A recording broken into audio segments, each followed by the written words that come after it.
Hello.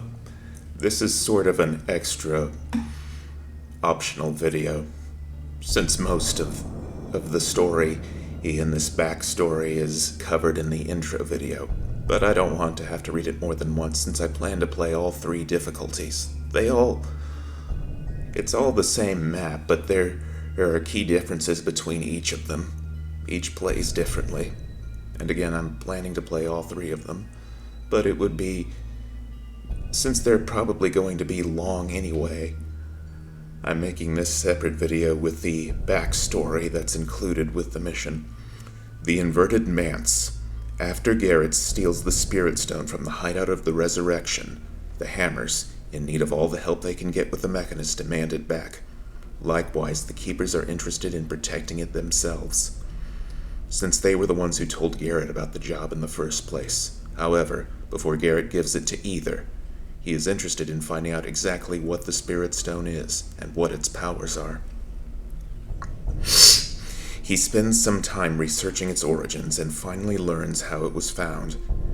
At the outskirts of the city, amidst the rocky mountainous territory at the edges of civilization some 5 years prior, the Hammers had begun to build a large power facility and smelting factory. However, in laying the foundation, they discovered a series of tunnels and caves beneath where they were planning to build. Temporarily ignoring them, they continued to build the facility, whilst sending occasional informal scouts further below, further and further to map and report back their findings. Eventually, some of the Hammers discovered the remnants of an ancient pagan underground church and living area. Thinking there might be relics of value, or perhaps blasphemous artifacts to destroy, the Hammers organized an official search party to go deep into the caves and return with any artifacts they could find.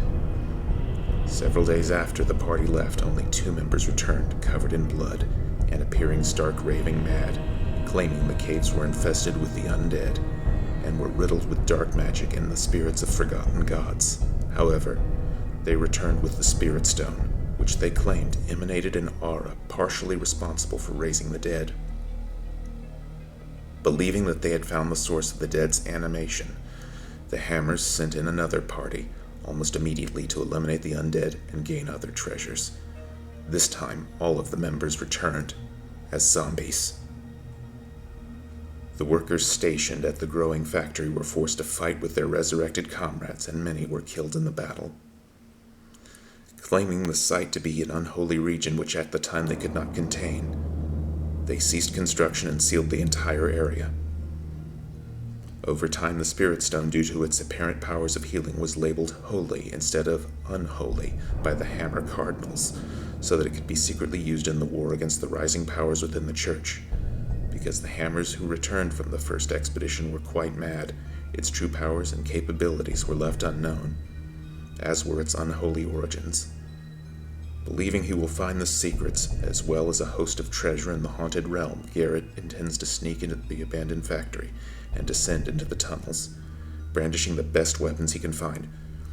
Gripping the sword of St. Edgar, still fresh with the blood of the resurrection, Garrett begins his journey. Alone. Alright, next time the mission begins.